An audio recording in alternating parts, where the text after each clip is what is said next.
I'm glad to have you here. Follow my story until the end and comment the city you're watching from. A stranger handed me a blue box at a coffee shop and said, "You'll need this tonight at 11:15. Inside was my dead husband's phone. When it rang at exactly 11:15 p.m., a distorted voice warned me, "Your son is going to kill you just like he killed his father." That's when I realized the car accident that took my husband 11 months ago was no accident at all.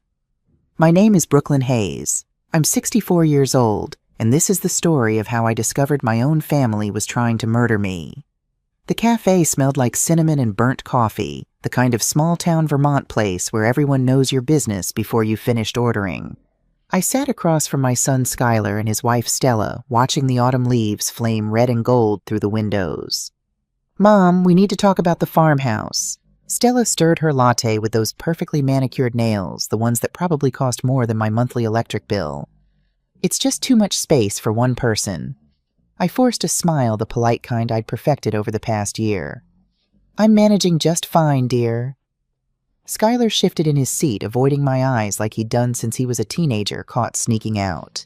At 42, my son had his father's broad shoulders, but none of his backbone. "What Stella means is we're worried. That's a lot of property to maintain alone. Your father and I maintained that farm for 37 years. I kept my voice quiet, steady. "I think I can handle it a while longer." The conversation died there. It always did when I mentioned Thomas. My husband had been dead for 11 months or so, everyone believed. His car had been pulled from Eagle Lake last November, the driver's side door hanging open, no body inside. The police had declared it an accidental drowning after 3 weeks of searching. Strong currents, they'd said. Bodies sometimes never surface. I'd buried an empty coffin. "We should get the check." Stella stood abruptly, smoothing her designer skirt. She always did that when things got uncomfortable. "Skylar, come help me at the counter." I watched them walk away, heads bent together in whispered conversation. They did that a lot lately. Talked about me when they thought I couldn't hear.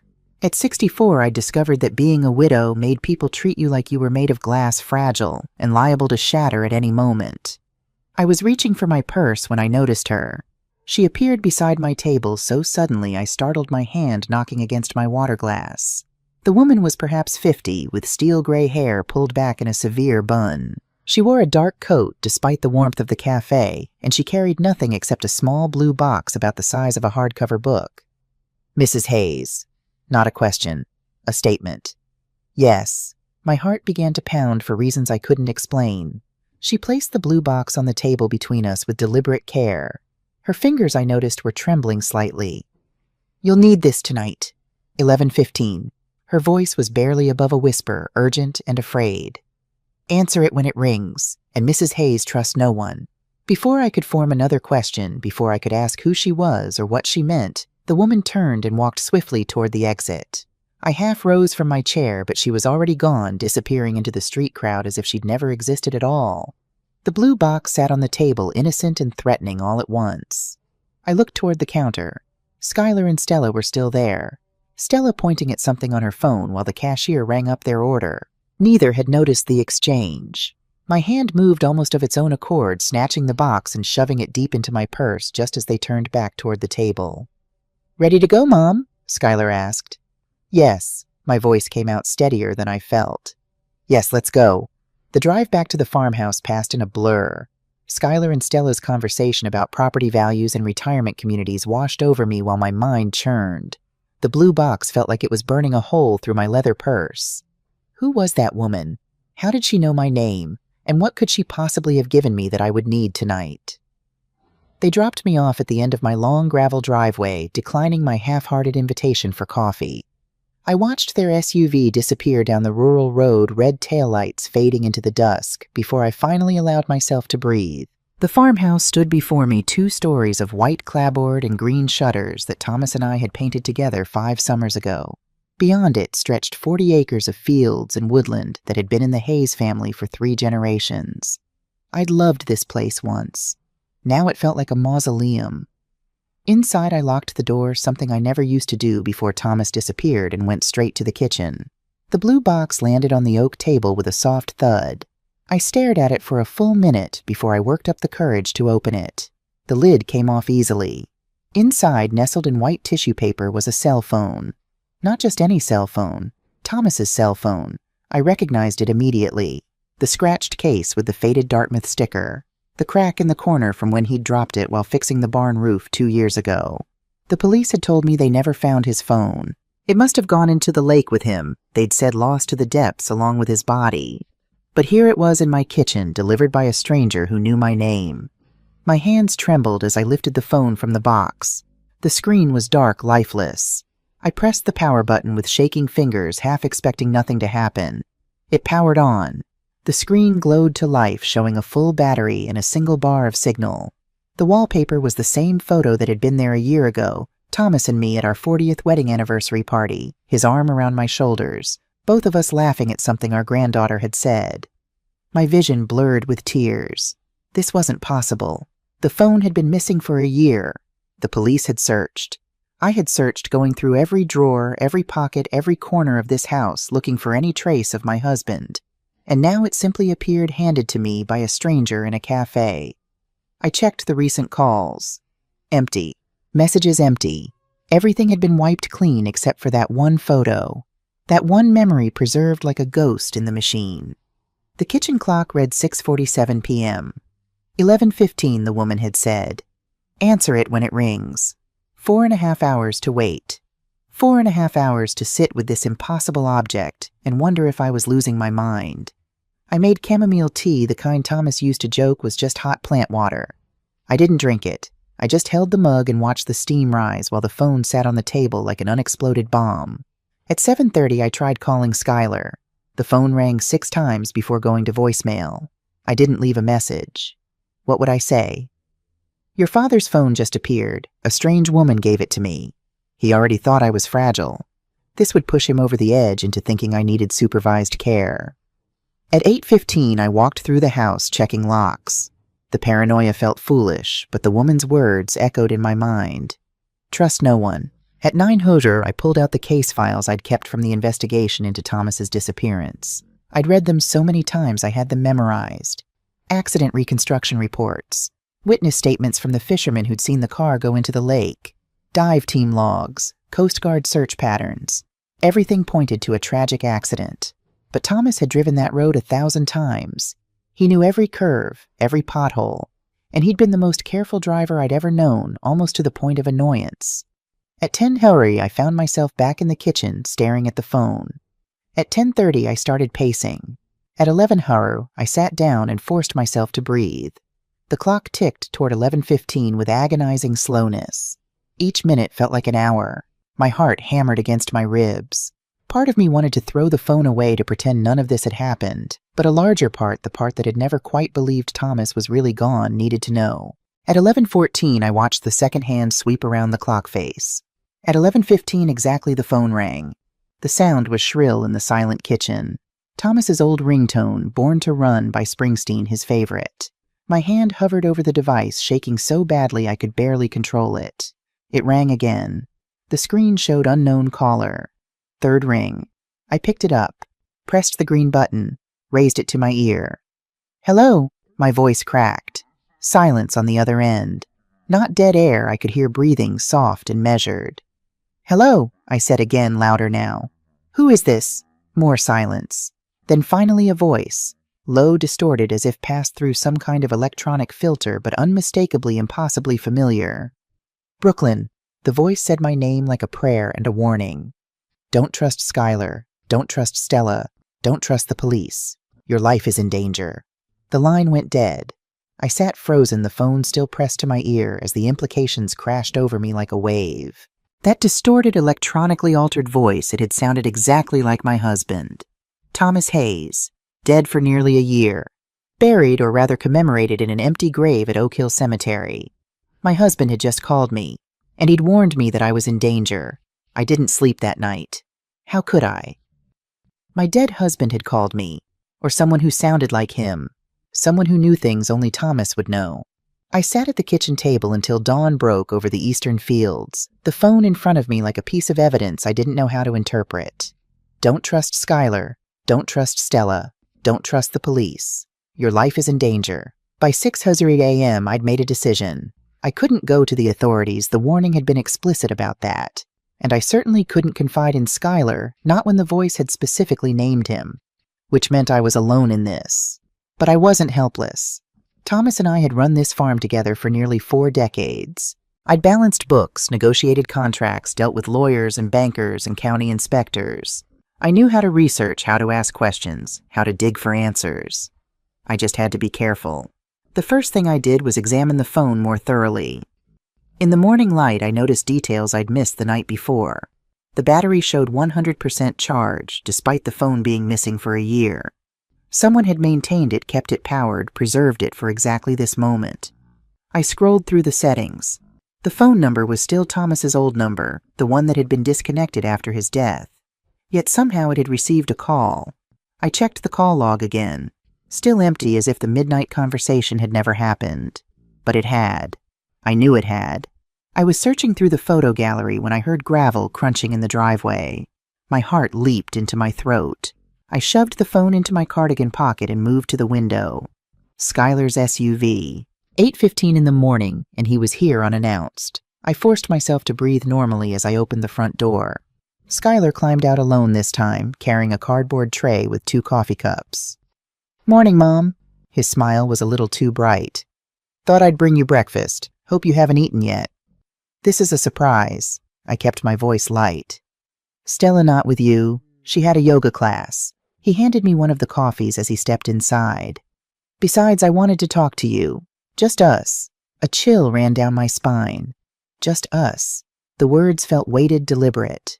We sat in the living room and I watched Skylar look around the space with an expression I couldn't quite read. Appraising, maybe. Calculating. "Mom, I need to be honest with you." He set his coffee on the side table.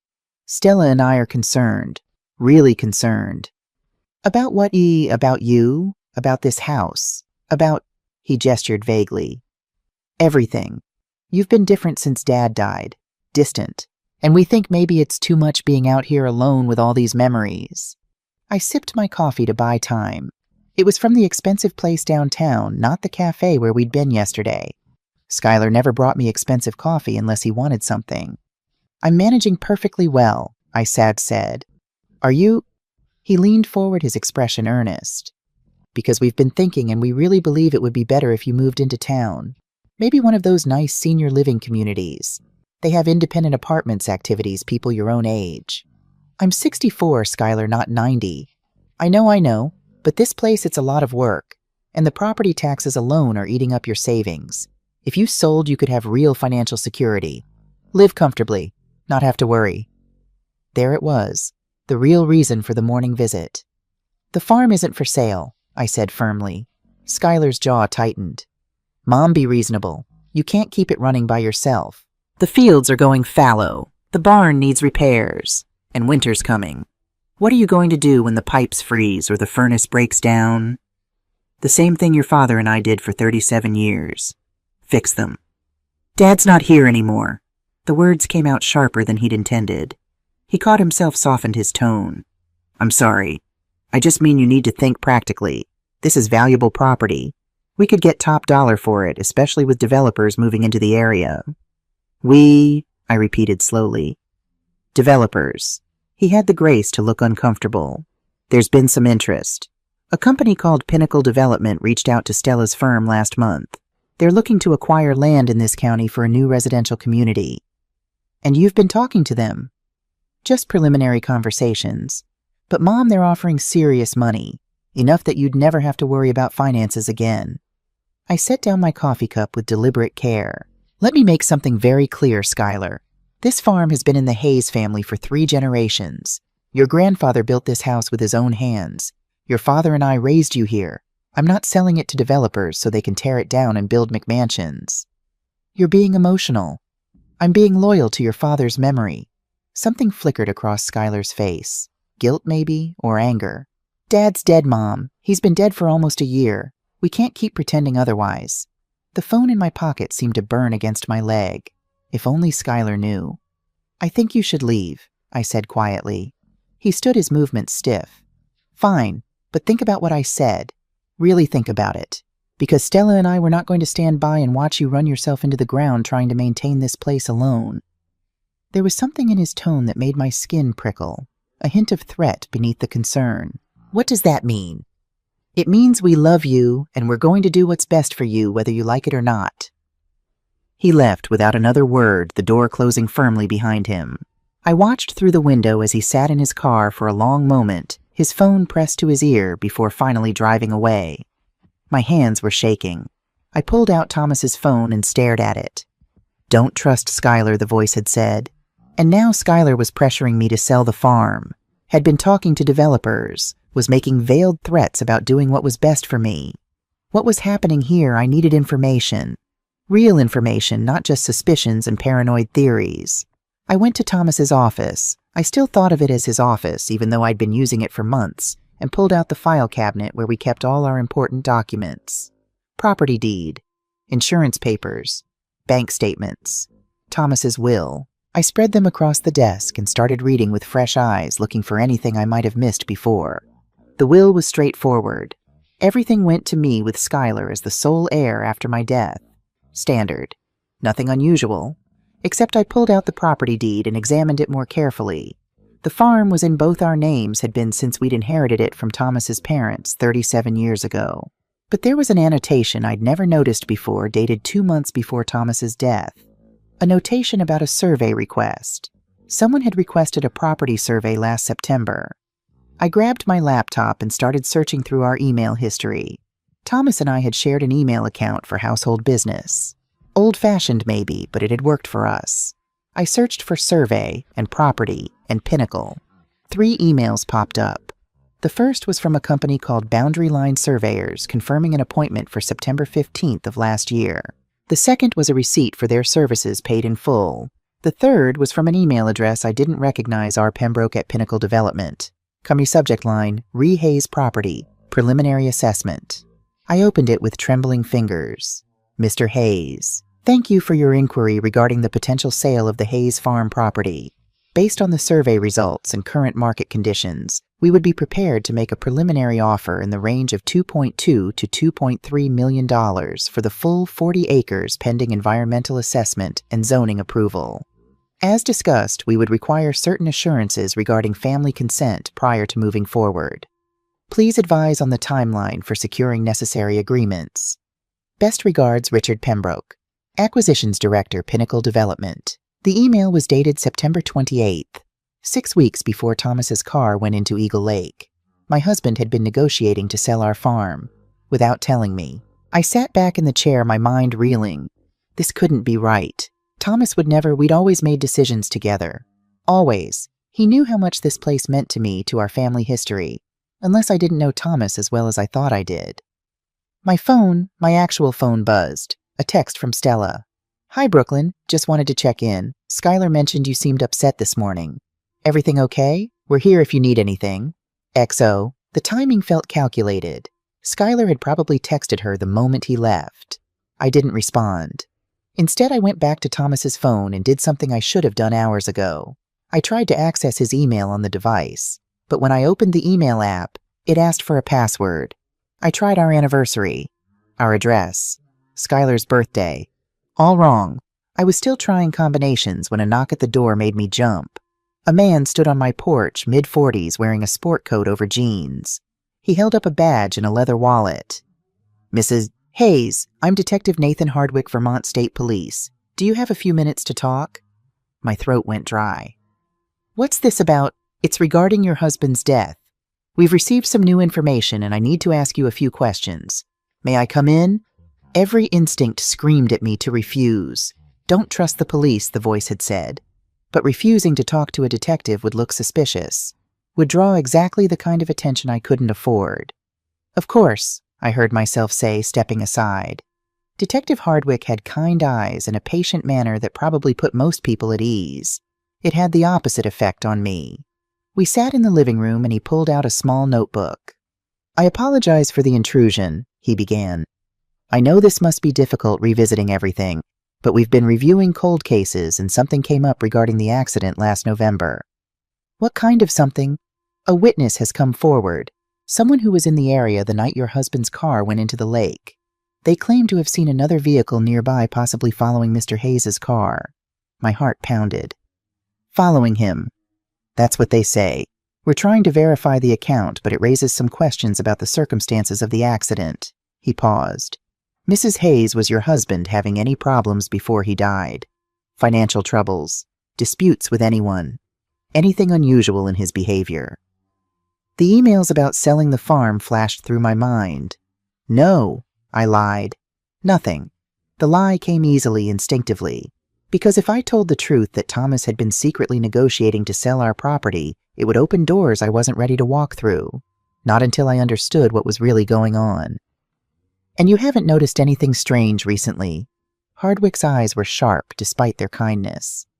Unusual phone calls, anyone asking questions about your husband, the blue box. The midnight call, the stranger in the cafe. No, I said, nothing like that. Detective Hardwick studied me for a long moment. Mrs. Hayes, if there's something you're not telling me now would be the time. If your husband's death wasn't an accident, if someone caused it, you could be in danger. The exact words the voice on the phone had used. I appreciate your concern, Detective, but I've told you everything I know. He handed me a business card. If you think of anything or if anything unusual happens, call me, day or night. We take these things seriously. After he left, I locked the door and leaned against it, my legs barely holding me up. New witness. Another vehicle possibly following. Thomas's death might not have been an accident. And someone, Skylar, Stella, the police, all of them, was lying to me about what really happened that night. I pulled out Thomas's phone again. This time I didn't try to guess the password. Instead, I examined the phone itself more carefully, running my fingers along the edges. And I found it. A tiny piece of paper wedged between the phone and its case. I pried it out. It was folded so small it was almost invisible, the paper thin as tissue. I unfolded it with shaking hands. 4 words in Thomas's handwriting. The truth is buried. I stared at those words until they blurred. Buried where? In what sense? Was it metaphorical, or was he telling me to literally dig somewhere? The note said the truth was buried. If Thomas had hidden something, where would he put it? And then I remembered. The garden. My mother's rose garden behind the house. When we'd first moved here, I'd planted a memorial rose bush for her. Thomas had helped me dig the hole, and he'd joked about how it was deep enough to bury treasure. The kitchen clock read 2:00 a.m. I hadn't even realized how late it had gotten. I grabbed a flashlight from the mudroom and stepped out into the cold November night. The rose garden was on the east side, a small plot we'd fenced off years ago. I dropped to my knees in front of the memorial rose bush. The ground was hard cold. I had no shovel, nothing to dig with except my hands. But I started anyway, clawing at the earth like an animal. The dirt gave way slowly. My nails broke. My fingers bled. But I kept digging. And then about 2 feet down, I felt something hard. A box. Plastic.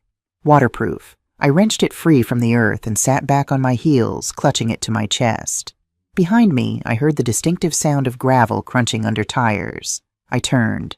A dark SUV sat at the edge of my driveway, maybe 100 yards away. Engine running, headlights off, just sitting there, watching. My heart hammered in my chest.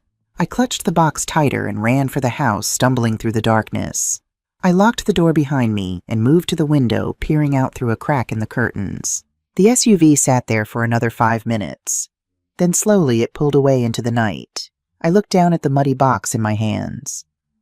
Inside this container was something important enough that Thomas had buried it. Something worth hiding. Something worth watching for. Whatever was in this box, it was the reason my husband was dead.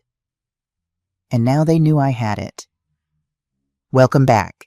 If you're just joining us, my name is Brooklyn Hayes, and I'm about to tell you the most terrifying night of my life, the night I discovered my dead husband had left me evidence that would expose my own family as murderers. In part 1, a stranger gave me my husband Thomas's phone at a cafe. At 11:15 that night, I received a call warning me not to trust my son Skylar, his wife Stella, or the police. I found a note in Thomas's handwriting that said, "The truth is buried." And at 2 a.m., while digging up a waterproof box from my rose garden, I realized someone was watching me. Now, with that box sitting on my kitchen table and a dark SUV circling my property, I was about to discover exactly what my husband died trying to protect. I didn't open the box that night. I couldn't. Not alone. Instead, I hid it in the back of my bedroom closet behind the winter coats Thomas would never wear again, and I sat by the window with all the lights off, watching for that SUV to return. It didn't, but I didn't sleep either. At 6:00 a.m., I called Sarah Brennan Thomas's sister.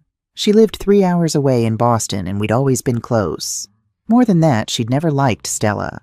Had seen through her from the very first family dinner when Stella had criticized everything from the tablecloth to the wine to the way I'd cooked the roast. "Sarah," I said when she answered on the second ring, "I need you to come, today, right now." There was a pause. Sarah had always been perceptive. "Brooklyn, what's wrong? And don't say nothing. I can hear it in your voice." "I can't talk about it on the phone. Please, can you come?" "I'll leave in 20 minutes. Hang tight, okay?" After we hung up, I felt marginally better. One ally at least. One person I could potentially confide in. But Sarah was 3 hours away, and I couldn't just sit here waiting. I made coffee with shaking hands and sat at the kitchen table staring at Thomas's phone. In the morning light, the whole thing seemed impossible. Dead men don't make phone calls. Dead men don't leave notes about buried truths, unless they weren't really dead. The thought hit me like a physical blow. What if Thomas had faked his death? What if he was out there somewhere hiding, leaving me clues, but why? Why would he do that to me? Why let me grieve for 11 months? My regular phone buzzed, a text from Skylar. "Mom, I'm sorry about yesterday. Can we talk? I'm worried about you." I stared at the message. 24 hours ago, I would have called him back immediately, eager to smooth over the conflict. But now, with the warning echoing in my mind, "Don't trust Skylar," I set the phone down without responding. At 9:15, Sarah's silver Honda pulled into my driveway. I opened the door before she could knock, and she took one look at my face and pulled me into a fierce hug. "Jesus, Brooklyn, you look like you haven't slept in a week." "Just one night," I managed. But it was a long one. Sarah was 64 years younger than Thomas, with the same sharp haze jawline and observant gray eyes. She'd been devastated by her brother's death, had flown in for the funeral, and stayed for a week, helping me sort through the initial chaos of widowhood. Now she followed me into the kitchen, her eyes taking in everything: the muddy boots by the door, the coffee cups I hadn't washed, the exhaustion written across my face. "Okay," she said, sitting down at the table. "Tell me everything." So I did. I told her about the woman in the cafe, the blue box Thomas's phone, the midnight call with the distorted voice, Skylar's visit pressuring me to sell, Detective Hardwick's questions about another vehicle, the note that said the truth was buried. And finally, I told her about the box I'd dug up at 2 a.m. while someone watched from a dark SUV. Sarah's face had gone pale. "Where's the box now?" "My bedroom closet. I didn't open it. I wanted to wait for you." "Show me." We went upstairs together, moving quietly even though we were alone in the house. The box was exactly where I'd left it, caked with dirt about the size of a shoebox. Sarah carried it back to the kitchen and set it on the table like it might explode. "You're sure you want to do this?" she asked. "Once we see what's inside, there's no going back. I need to know why Thomas died." She nodded and carefully pried open the waterproof seal. Inside were 3 items: a USB drive in a plastic bag, a leather journal, the kind Thomas had always preferred for his notes, and a sealed envelope with my name written in his handwriting. My hands shook as I picked up the envelope. Sarah busied herself with her laptop, giving me privacy as I carefully opened it. "My dearest Brooklyn, if you're reading this, then I'm gone, and you've been smart enough and brave enough to find what I buried. I'm so sorry, my love. Sorry for the secrets. Sorry for the danger I've put you in. Sorry that I couldn't tell you the truth while I was alive. I discovered what was happening on our property 18 months ago. I wanted to believe I was wrong, wanted to think I was being paranoid. But the evidence was undeniable. Our land, specifically the cave system under the North Field, is being used as a storage facility for a drug trafficking operation. And Brooklyn, I need you to understand something that will break your heart. Stella is the one who arranged it. Skylar doesn't know. I confronted him 3 months ago, and he was as shocked as I was. He's not a criminal, Brooklyn. He's a victim. Stella has been manipulating him, lying to him, using our family property without his knowledge. I went to the FBI. I've been working with an agent named Jennifer Ward for 6 months. We were close to making arrests, but someone leaked information about my cooperation, Someone in law enforcement who's being paid by the same people who are using our land. I tried to protect Skylar. I tried to get him to leave Stella to save himself before the truth came out, but she threatened him, threatened me, threatened you. That's why I had to disappear. The night of the accident was staged by the FBI to keep me safe while we finished building the case. If Stella and her associates thought I was dead, they'd stop trying to kill me, and you would be safe. But something went wrong. I think someone in the FBI is also compromised. I can't trust anyone except Jennifer Ward and her partner David Hall. On the USB drive is everything: financial records, photographs, recordings. It's enough to put Stella away for 20 years. But Brooklyn, you need to get it to the right people, not the local police. Not Detective Hardwick, he's being paid to look the other way. The journal contains my observations, dates, times everything I witnessed. Use it however you see fit. I know this will devastate you. I know you'll want to protect Skylar despite everything, because that's who you are. Kind, forgiving, always seeing the best in people. But please, my love, protect yourself first. Our son made choices. Weak choices, yes, but he's not evil. He's just easily manipulated by a woman who is. Save him if you can. But save yourself first. I love you. I have loved you every day of our 40 years together. I'm sorry I won't be there to grow old with you. Be strong. Be smart. And remember, you have always been tougher than you looked. Forever yours. Thomas. Tears streamed down my face as I read the last line. Sarah handed me a tissue without comment. He knew, I whispered. He knew Stella would try to kill him. Yes. Sarah's voice was thick with emotion. And he built this case anyway. I wiped my eyes and looked at the USB drive. We need to see what's on it. Sarah plugged the USB into her laptop. The files were meticulously organized in folders: photos, financial records, audio files, timeline, FBI correspondence. We started with the photos. The first folder showed the cave entrance hidden behind an old stone wall on our north field, exactly where Thomas had described. I'd walked past that wall 1,000 times and never known there was an entrance behind it. More photos showed men I didn't recognize carrying boxes through the woods at night. Night vision images of vehicles with out-of-state plates. Close-ups of license plate numbers. And then my breath caught photos of Stella, meeting with men in parking lots, passing manila envelopes back and forth, talking to someone inside a black Mercedes with tinted windows. The timestamps on the photos ranged from 8 months ago to just 2 weeks before Thomas's death. But there were no photos of Skylar. Not a single one. He's telling the truth, Sarah said quietly. Skylar really didn't know. We moved to the financial records. Bank statements showing deposits to an account in Stella's name, deposits of $15,000, $20,000, $25,000 appearing monthly for the past year and a half. The account had accumulated over $400,000. Jesus, Sarah breathed. She was making a fortune. The audio files were worse.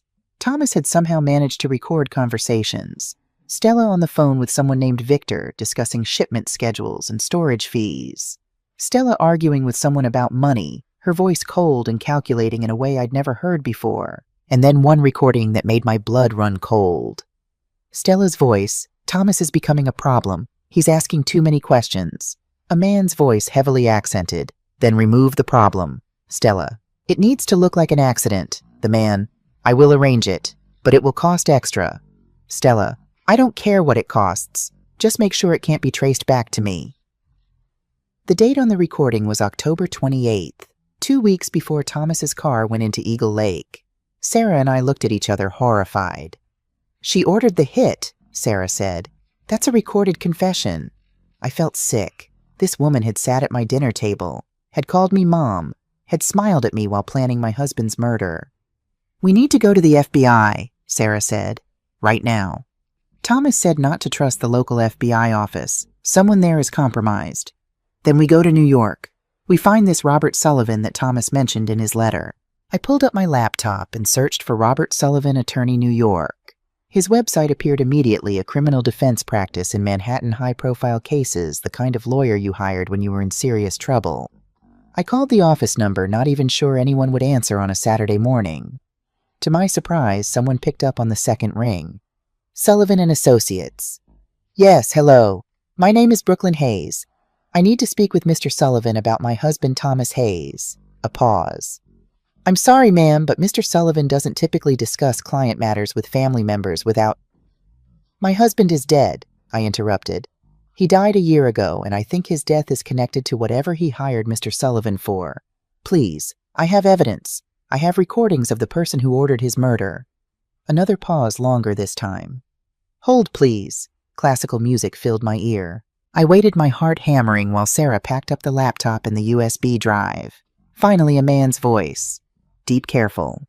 Mrs. Hayes, this is Robert Sullivan. I was very sorry to hear about Thomas. I saw the news reports. He hired you 2 years ago. I need to know why. I'm sure you understand that attorney-client privilege extends beyond death. Yes, but my husband is dead, possibly murdered, and I'm being threatened. If he was working with you on something, I have a right to know what it was. I have evidence. A USB drive he left me. Recordings of his killer. Silence on the other end. Then not over the phone. Can you come to New York? When? Today. This afternoon. 2 o'clock. And Mrs. Hayes. Come alone. Don't tell anyone where you're going. He hung up before I could respond. Sarah and I were on the road within an hour. We took her car, less recognizable than mine, and we left before Skylar or Stella could show up unannounced again. I left my regular phone at home, turned off to avoid being tracked. The 3-hour drive to Manhattan gave us time to think, to process, to plan. What are you going to do about Skylar? Sarah asked as we crossed the state line into New York. It was the question I'd been avoiding. I don't know. Thomas said he's innocent, that Stella manipulated him. Thomas also said Skylar knew the truth 3 months before he died. That means Skylar's known for 14 months that Stella was using our property for drug trafficking. And he never told me, never warned me. He was probably terrified, Sarah said. If Stella could order a hit on Thomas, she could do the same to Skylar. Or to you. I stared out the window at the landscape rushing past. He should have come to me. We could have gone to the police together, to the FBI, to someone. People do stupid things when they're scared, especially when they're afraid of the person they're married to. I thought about Skylar, my son who'd always been sensitive, easily influenced, who'd fallen for Stella's polished exterior and ambitious energy, who'd probably convinced himself that if he just kept quiet, if he just didn't rock the boat, everything would be fine. I don't know if I can forgive him, I said quietly. You don't have to decide that today. First, we get this evidence to Sullivan. We figure out what to do next. The forgiveness part can wait. Sullivan's office was in a converted brownstone in the Upper East Side, the kind of place that screamed money and discretion. A receptionist showed us into a conference room with mahogany furniture and original artwork on the walls. Robert Sullivan was 55, silver-haired, with sharp eyes behind wire-rimmed glasses. He shook our hands with a firm grip and gestured for us to sit. Mrs. Hayes, Ms. Brennan, thank you for coming. He pulled out a folder I recognized immediately, Thomas's file. Your husband was not just my client. He became my friend. What he was doing, building a case that could destroy his daughter-in-law, took remarkable courage. It broke his heart, I said. I can tell from his letter. Sullivan nodded. He talked about it often, the conflict between doing what was right and protecting his son, but he wanted to make sure that if anything happened to him, certain provisions were in place. He opened the folder and pulled out documents. 6 months before his death, Thomas updated his will through my office. He established a trust fund, $230,000 from quietly liquidated investments. The trust is in your name with specific instructions for its use. He wanted to ensure the farm could be maintained, that you'd have financial security regardless of what happened with the criminal investigation. I stared at him. I never knew about any of this. He was very discreet. The trust was designed to be invisible until it was needed. And there's more. Sullivan pulled out another document. He also created a provision that in the event of his death under suspicious circumstances, Skylar would be disinherited entirely. Everything would go solely to you, with Sarah Brennan as alternate beneficiary. The paper blurred as tears filled my eyes. Thomas had known that he might die, known that Skylar might be involved, or at least complicit. He thought of everything, I whispered. He was a remarkable man. Sullivan leaned forward. Now tell me what you found. We spent the next hour going through the USB drive, showing him the photos, the financial records, the audio files. Sullivan's expression grew darker with each piece of evidence. This is incredibly thorough, he said finally. With this, we can prosecute Stella for conspiracy to commit murder, drug trafficking, money laundering. She's looking at 25 to 30 years minimum. What about the people she was working with? Sarah asked. This Victor person, the men in the photos. That's where it gets complicated. Sullivan pulled up a file on his computer. Thomas identified Victor as Viktor Kozlov, a mid-level organized crime figure with ties to Eastern European drug networks. The FBI has been trying to build a case against him for years. You said Thomas was working with an FBI agent, I said. Jennifer Ward. Sullivan nodded. Agent Ward was his primary contact, but Thomas became convinced there was a leak either in the FBI or in local law enforcement. That's why he staged his death. He wanted to complete the investigation without putting you at further risk. So he's alive? The question burst out of me before I could stop it. Sullivan's expression softened with something like pity. Mrs. Hayes, I don't know. The last time I spoke with Thomas was 2 days before his car went into the lake. He was supposed to call me after he met with Agent Ward that night. He never did. But no body was found, Sarah pressed. It could mean many things, Sullivan interrupted gently. I've learned not to make assumptions. What I can tell you is this: if Thomas is alive, he's in witness protection. And if he is, he can't contact you. Not until the investigation is complete and the threats are neutralized. The hope that had flared in my chest dimmed. So I might never know. I'm sorry. I wish I had better answers. We were halfway back to Vermont when my phone, the one I'd left at home, started ringing. I'd turned it back on to check messages, and immediately it lit up with notifications. 10 missed calls from Skylar, 5 from Stella, 3 from a number I didn't recognize, and 1 voicemail from Detective Hardwick. I played it on speaker so Sarah could hear. Mrs. Hayes, this is Detective Hardwick. I need you to call me back immediately. We have some urgent questions about your husband's case. If I don't hear from you within the hour, I'll need to come by the house. This is a matter of some urgency. Sarah and I looked at each other. They know you found something, she said. But how unless... I thought about the dark SUV watching me dig. They've been surveilling the house. My phone rang again. Skylar. Against my better judgment, I answered. Mom, thank God. Where are you? Are you okay? I'm fine, Skylar. I just needed to get away for a bit. Get away where Stella and I stopped by the house this morning and you weren't there. We've been calling for hours. I don't have to report my every movement to you, I said more sharply than I intended. A pause. Then Stella's voice in the background. Let me talk to her. Mom, Stella wants to... No, I cut him off. I don't want to talk to Stella. I don't want either of you at my house anymore. What, Mom? What's going on? You're scaring me. I know, Skylar. The words came out heavy, final. I know about Stella. I know about the cave. I know about the drug trafficking. I know everything. Silence. Dead, absolute silence. Then Skylar's voice, barely a whisper. How dumb. Your father left me evidence. Before he died, before Stella had him killed. No, Mom, you don't understand. It's not, But I could hear Stella in the background, her voice sharp, urgent. Hang up right now. I'm coming home, I sadly said. And when I get there, we're going to have a conversation. All of us. You, me, and Stella. And you're going to tell me the truth about what happened to your father. I hung up before he could respond. Sarah and I pulled into my driveway at 6:30 p.m. as the autumn sun was setting behind the barn. Skylar and Stella's SUV was already there, and beside it, Detective Hardwick's unmarked police car. Brooklyn, maybe we should call someone, Sarah said nervously. The FBI, a lawyer, someone. Sullivan said not to trust the local FBI, and Hardwick as Dirty Thomas said so in his letter. I looked at the house, my home, the place where I'd raised my son and buried my husband's secrets. This ends tonight. We got out of the car. I had the USB drive in my pocket and Thomas's journal in my purse. Sarah had her phone ready to record. The front door was unlocked. They were waiting for us in the living room. Skylar sat on the couch, his head in his hands.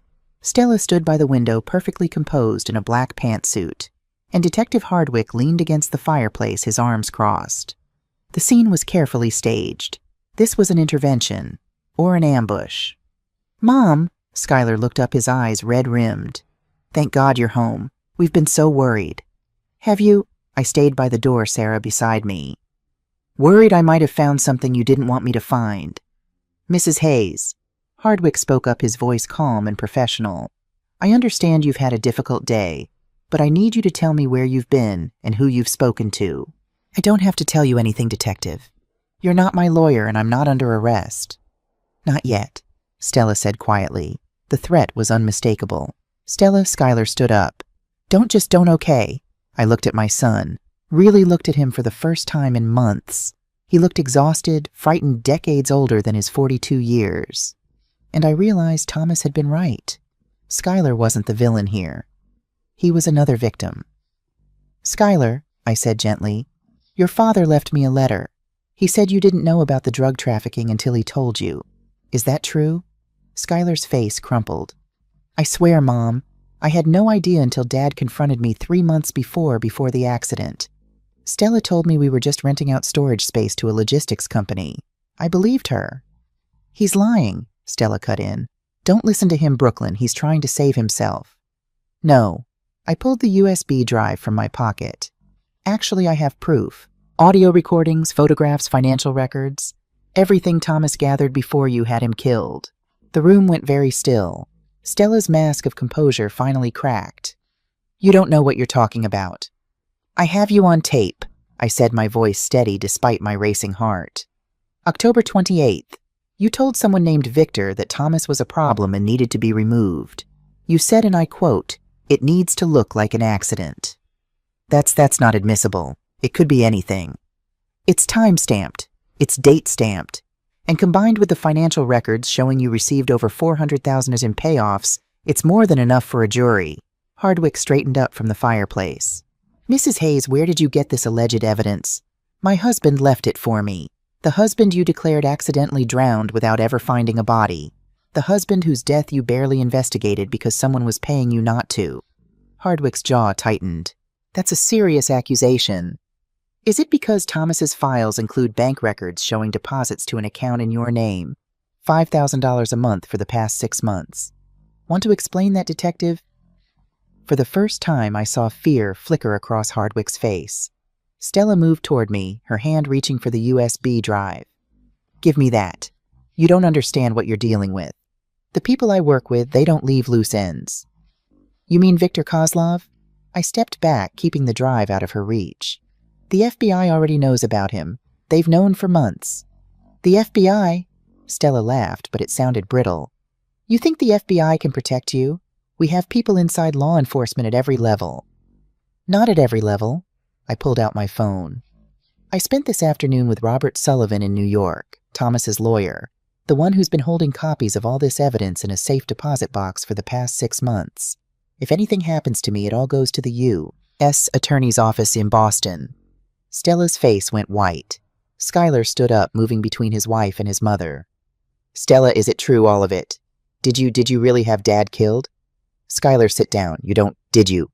Skylar's voice broke. Tell me the truth. And then, with everyone distracted, Hardwick made his move. He pulled his gun. Nobody moves, he said, leveling the weapon at me. Mrs. Hayes, you're going to give me that USB drive and any copies you made, and then you're going to forget any of this ever happened. Sarah gasped. I stood frozen. Hardwick, put the gun down, Stella said. This isn't helping. Shut up. You got us into this mess. Your amateur operation, your sloppy murders. If you'd just kept the old man quiet instead of killing him. You're pointing a gun at a 64-year-old woman, Sarah said, her voice shaking but defiant. In front of witnesses. How exactly do you think this ends? And that's when the front door burst open. 6 people in FBI tactical gear flooded into the house, weapons drawn. Federal agents, everyone on the ground. But it wasn't the local FBI office. Leading the team was a woman in her 50s with steel gray hair pulled back in a severe bun. The woman from the Café, the one who'd given me the blue box. Jennifer Ward, FBI, she announced. Detective Hardwick, drop your weapon. Hardwick hesitated for just a moment too long. One of the agents moved in and disarmed him, forcing him to his knees. Stella tried to run for the back door. 2 agents blocked her path. Stella Morrison, Ward said, pulling out handcuffs. You're under arrest for conspiracy to commit murder, drug trafficking, money laundering, and about 15 other charges I'm going to enjoy reading to you. As they cuffed Stella, she shot me a look of pure hatred. This isn't over, Brooklyn. You have no idea what you've started. Actually, I said, surprising myself with how calm I sounded, I think this is exactly where it ends. They led her out in handcuffs, Hardwick following behind her. Schuyler sank onto the couch, his head in his hands, sobbing. Agent Ward approached me. Mrs. Hayes, I'm sorry we had to do it this way. We've been monitoring your house for weeks, waiting for them to make a move. You gave me the phone, I sassy said. You've been guiding me this whole time. Thomas asked me to watch over you if anything happened to him. The phone, the note about the buried evidence that was all his insurance policy. He knew if he died, you'd be smart enough to figure it out. Is he alive? The question caught in my throat. Please, I need to know. Welcome back to the final chapter of my story. I'm Brooklyn Hayes, and in the last 2 parts I discovered that my dead husband had left me evidence proving my daughter-in-law Stella had ordered his murder. I just watched the FBI arrest Stella and Detective Hardwick in my own living room. But the biggest question remained unanswered. Was Thomas really dead? Agent Jennifer Ward had just said 4 words that made my heart stop. Come with me. This is how I learned the truth about my husband's death and how I nearly lost my own life in the process.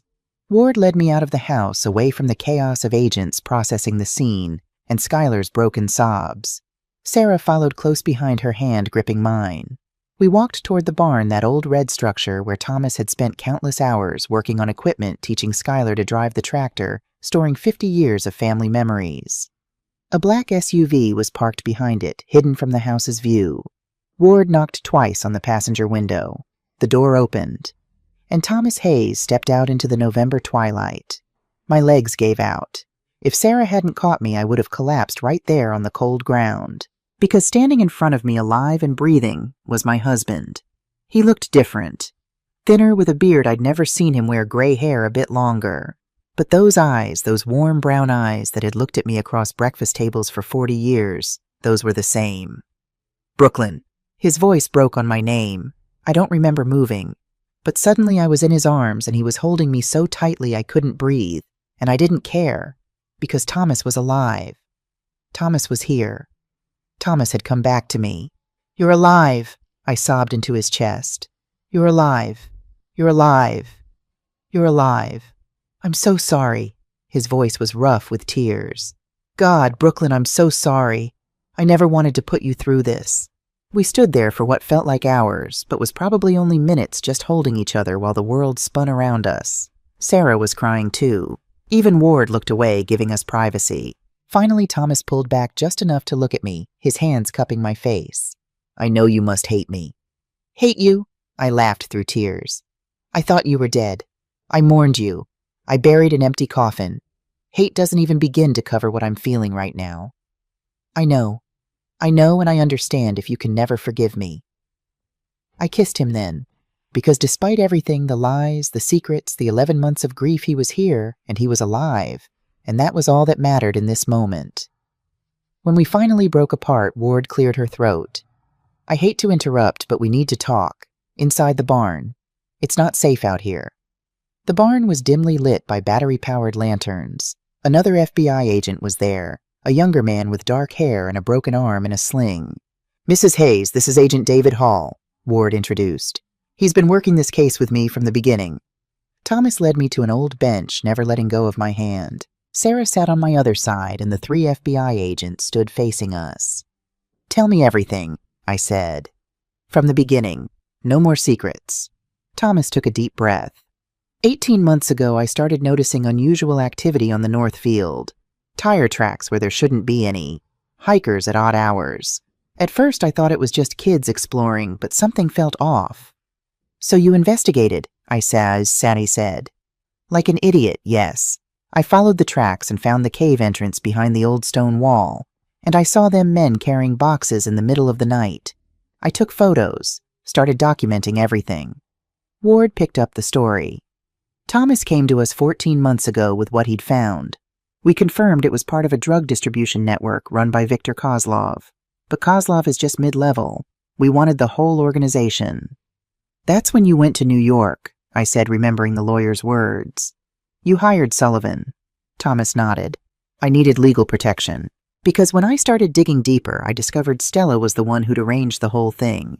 She'd found the cave system, She'd contacted Kozlov's people. She was making thousands of dollars every month.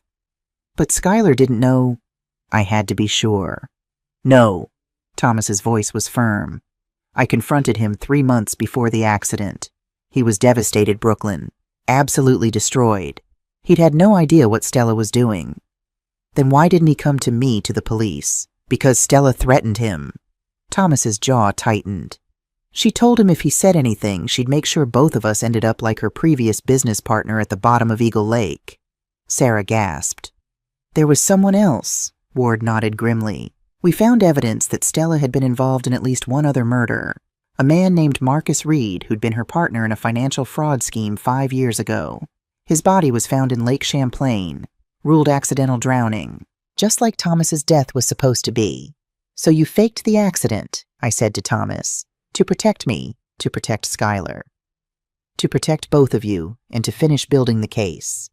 Thomas squeezed my hand. If Stella thought I was dead, she'd stop trying to kill me. You'd be safe. Skylar would be safe. And Ward and Hall could finish documenting everything we needed for prosecution. The night of the accident, Ward explained, we staged it carefully. Thomas drove his car to Eagle Lake with Hall following in an unmarked vehicle. We'd pre-positioned diving equipment. Thomas jumped out before the car went over the embankment, surfaced downstream, and Hall picked him up. But we had a problem, Hall said, his voice tight with anger. Someone tipped off Stella that Thomas had been working with us. Someone inside law enforcement. Hardwick, I said. Hardwick was part of it, yes. But there was someone else. Someone higher up. Ward's expression darkened. That's why we couldn't bring Thomas back. We weren't sure who else was compromised. Thomas looked at me, his eyes full of pain. Every day for 11 months I wanted to contact you. Wanted to tell you I was alive. But if Stella found out, she would have killed you to get to me. And if the wrong person in law enforcement found out, they'd have told her. Where have you been all this time? Sarah asked. A cabin in the Adirondacks, off the grid. Just me, Ward, checking in once a week, and a lot of time to think about what I'd done to my wife. Thomas's voice cracked. I watched from a distance. Saw you at the cemetery. Saw Skylar and Stella pressuring you to sell. Couldn't do anything to help. The phone, I said suddenly. The blue box. That was you. Ward nodded. Thomas's idea. We couldn't make direct contact, but we could guide you to the evidence. The phone was a test to see if you'd be brave enough to answer an impossible call. The distorted voice on the recording, I realized. That was you, Thomas. We used a voice modulator and some pre-recorded audio, he admitted. I needed to warn you without revealing I was alive, in case Stella was monitoring your communications. I sat back trying to process everything. My husband had been alive this whole time, living alone in a cabin, protecting me from a distance, while I grieved and struggled and nearly gave up. I don't know if I can forgive this, I said quietly. I know. Thomas's voice was barely a whisper. I don't know if I can forgive myself. But I continued squeezing his hand. I'm glad you're alive, even if I'm furious with you, even if it's going to take me years to fully trust you again. I'm glad you're alive. He pulled me close and I let him because despite everything, he was my husband, and he'd done what he thought was necessary to keep me safe.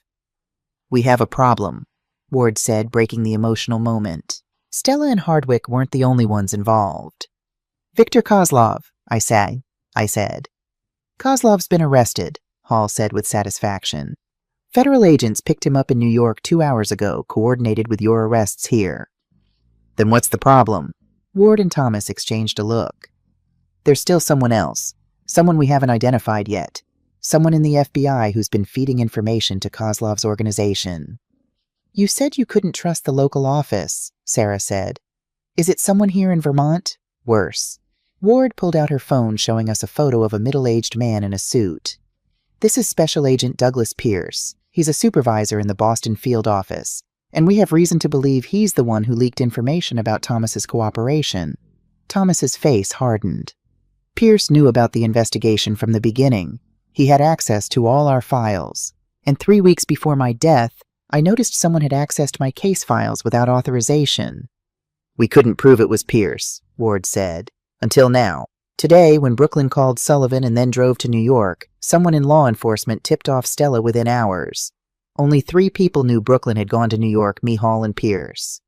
How do you know Pierce knew? I asked. Because I told him. Ward's smile was grim. I sent him a false report this morning saying Brooklyn had contacted a lawyer in New York with potential evidence in the Hayes case. 2 hours later, Stella called Hardwick in a panic. We have the phone records. So Pierce is definitely the leak, Sarah said. Yes, but we don't have enough evidence to arrest him. He's too careful. He uses encrypted communications burner phones meets in person. Ward looked at me. That's where you come in, Brooklyn. My stomach dropped. What do you mean? Pierce doesn't know Thomas is alive. He still thinks this is just a drug trafficking case with a suspicious death from a year ago, and he doesn't know we suspect him. Ward leaned forward. We need you to help us catch him. Absolutely not, Thomas said immediately. She's been through enough. Find another way. There is no other way, Ward said. Pierce is too well insulated. But he'll come out of hiding for one thing to protect his investment. If he thinks Brooklyn has evidence that could expose the entire operation, including his involvement, he'll try to get it back.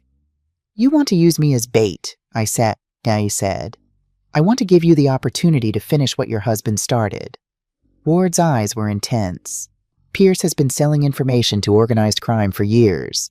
He's dirty money that's funded terrorism, human trafficking, murders. If we don't stop him now, he'll just go underground and resurface somewhere else. I looked at Thomas. His face was pale, anguished. Brooklyn, you don't have to do this. We can find another way. But I thought about the past year, the grief, the loneliness, the way Stella had smiled at me while planning to steal everything I had, the 11 months Thomas had spent in hiding.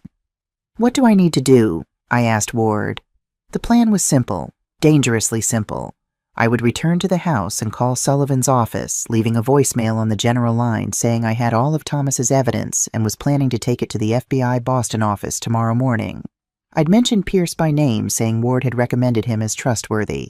The office line was monitored by Pierce. Ward had confirmed it. He'd hear the message within hours. Then we'd wait for him to make a move. He'll either come here himself to retrieve the evidence or he'll send someone, Ward explained. Either way, we'll have agents surrounding the property. Once he makes contact, we'll have him on obstruction of justice, conspiracy, and a dozen other charges. And if he just decides to kill me and take the evidence, I asked. That's where we come in. Hall gestured to the tactical gear piled in the corner of the barn. We'll have eyes on you the entire time. Cameras, microphones, armed agents within 30 seconds of your location. Brooklyn, please. Thomas gripped my shoulders. Let me do this. I can pretend to be you, or we can use a decoy, or no. I placed my hands over his. You've been protecting me for 11 months.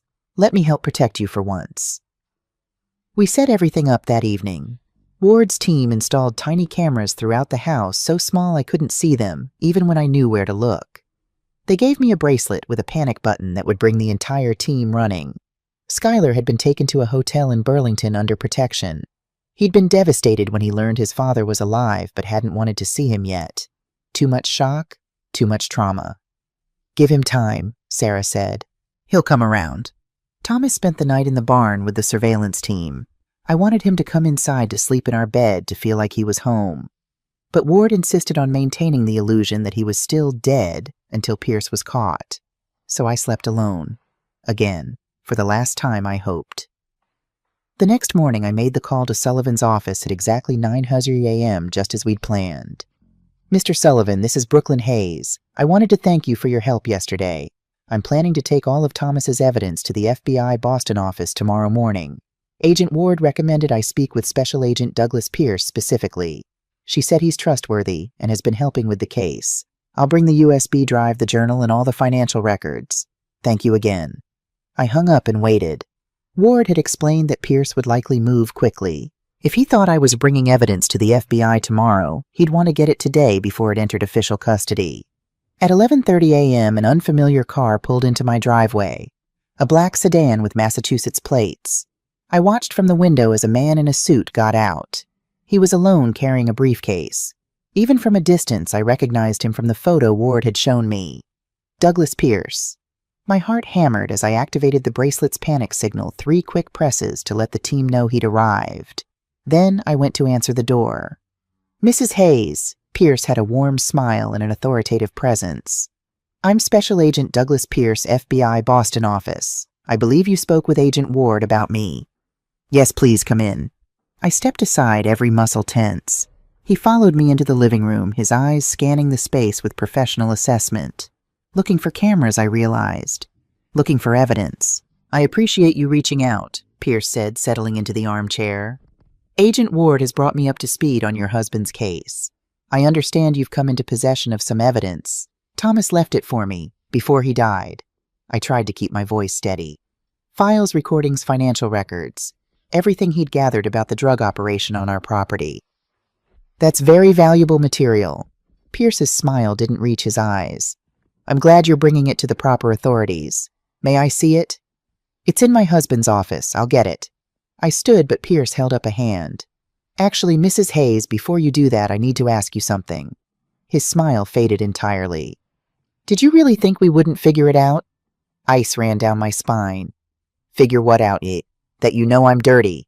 Pierce pulled a gun from his briefcase with practiced ease. That this whole thing is a setup. That your husband is alive and probably watching us right now through hidden cameras. The room spun. How did he know? I have no idea what you're talking about. I tried, but Pierce laughed.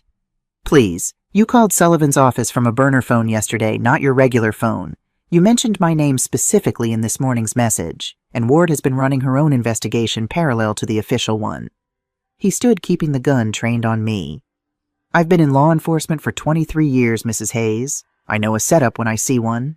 The barn door burst open. Thomas ran out, followed by Ward and Hall, but they were too far away. Pierce grabbed my arm and pulled me in front of him. As a shield, the gun pressed against my temple. That's far enough, Pierce shouted. Everyone stays back or she dies.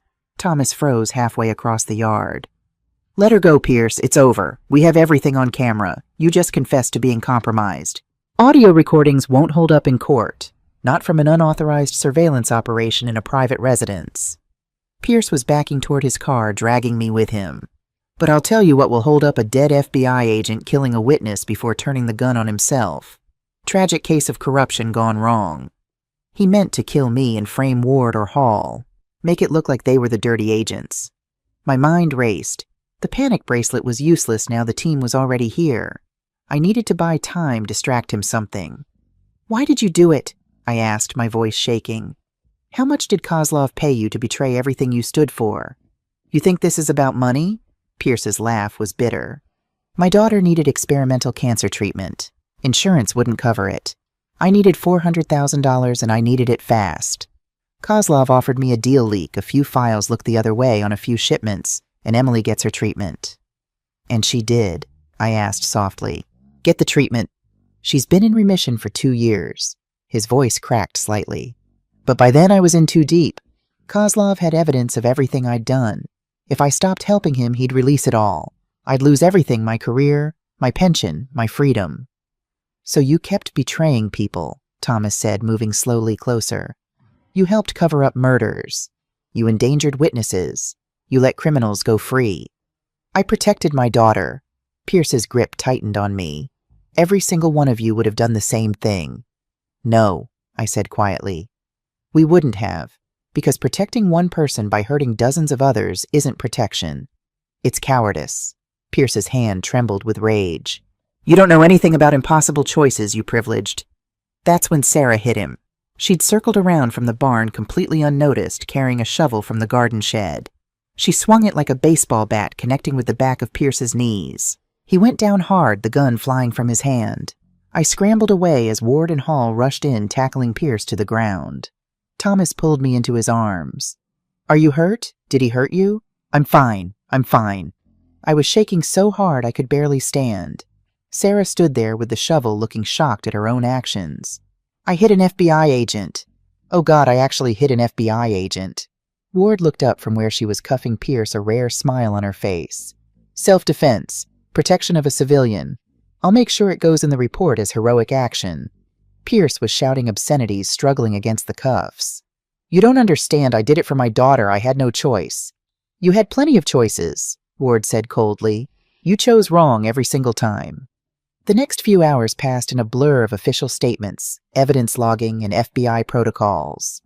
Pierce was taken away in handcuffs, still insisting he'd had no choice, still trying to justify the unjustifiable. Ward confirmed that with Pierce's confession on camera, combined with the evidence Thomas had gathered, they could now prosecute the entire network.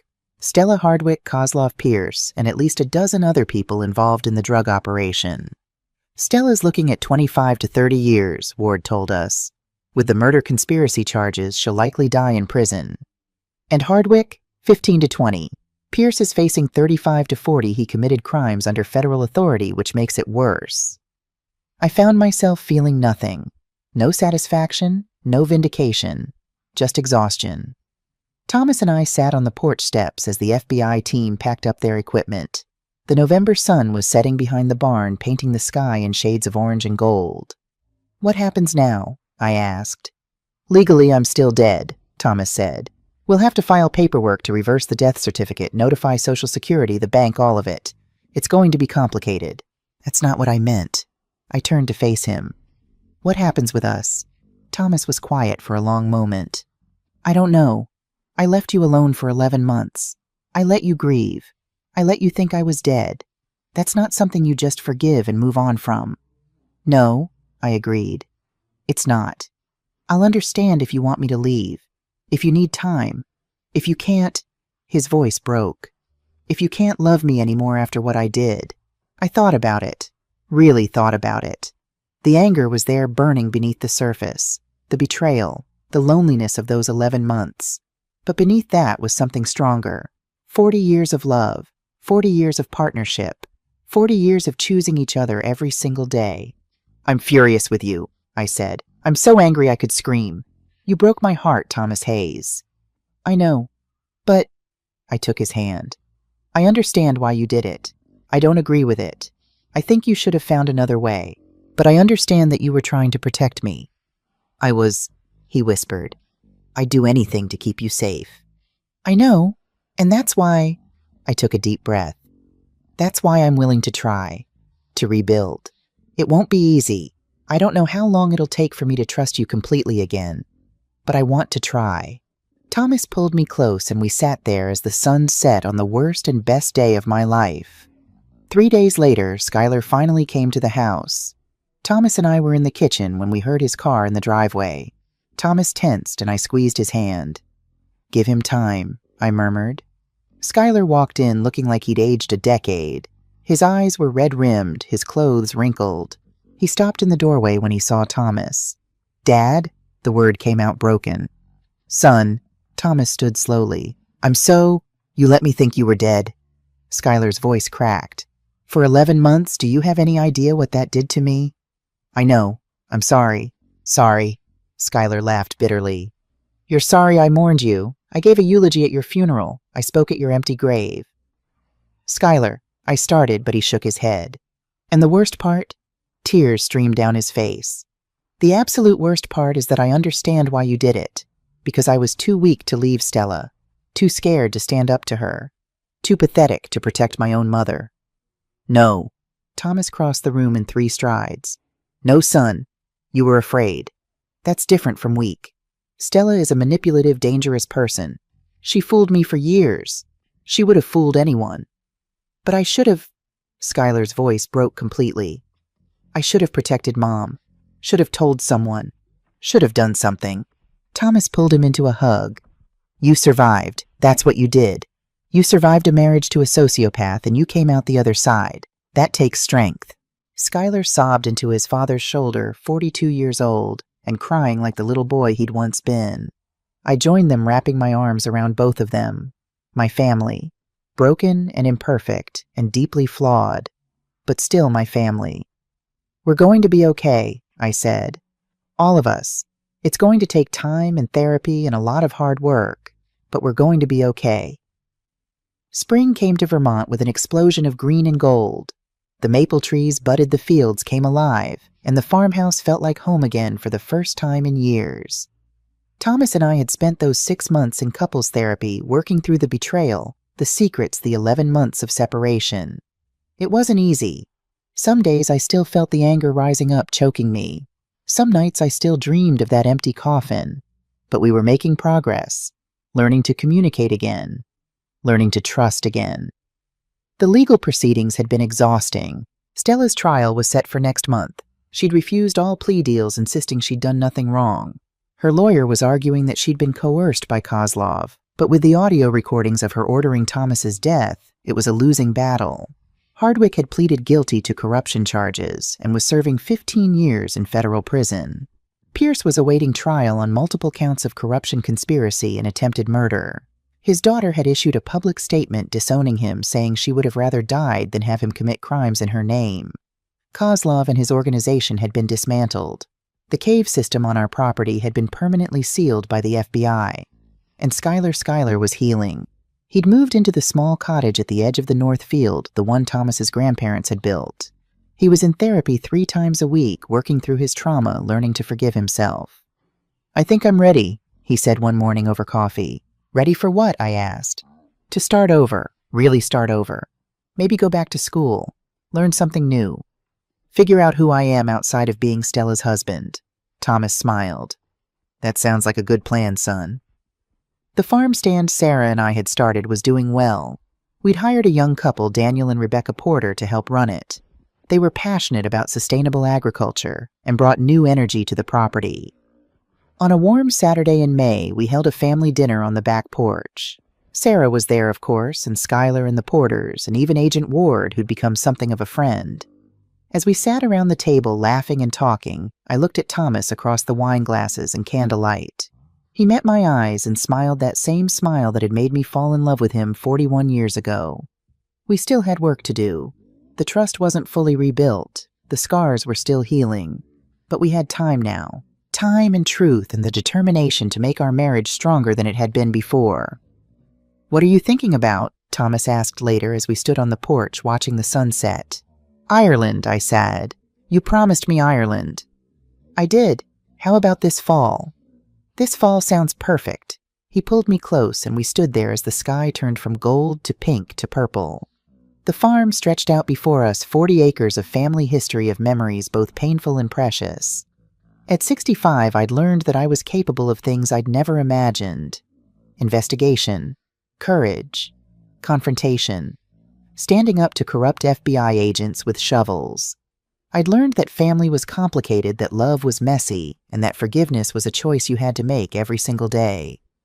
But most of all, I'd learned that I was stronger than I'd ever known.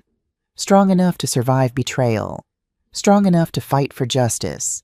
Strong enough to rebuild a life from the ashes of everything I'd lost. Thomas Hayes had saved my life by faking his death, and I had saved his by refusing to give up, by following the clues he'd left, by being brave when I wanted to be broken. "I love you," Thomas whispered. "God, Brooklyn, I love you so much." "I love you too," I said, "even when I want to hit you with a shovel." He laughed, and the sound was like coming home. The blue box that had started everything sat on my dresser upstairs. I'd kept it along with Thomas's phone. Reminders that sometimes the most impossible things turned out to be true. That dead men could come back to life. That justice could prevail. That love, real complicated imperfect love, could survive anything. So that's my story. The stranger who handed me a blue box in a cafe changed my life forever. She gave me back my husband, helped me expose a criminal conspiracy, and taught me that at 65 years old, I was far from finished. If you take anything from my story, let it be this. Never underestimate yourself. Never let anyone make you feel powerless. And never ever give up on the people you love, even when all hope seems lost. Thomas and I are planning that Ireland trip for October. We'll walk the green hills, drink Guinness in cozy pubs, and finally take the honeymoon we never got 41 years ago. Schuyler will water the plants while we're gone. He's talking about maybe dating again someday. Taking his time. Healing. The farm will continue. The legacy will continue. And our family, broken and repaired and stronger for the breaking, will continue. Because that's what survivors do. We continue.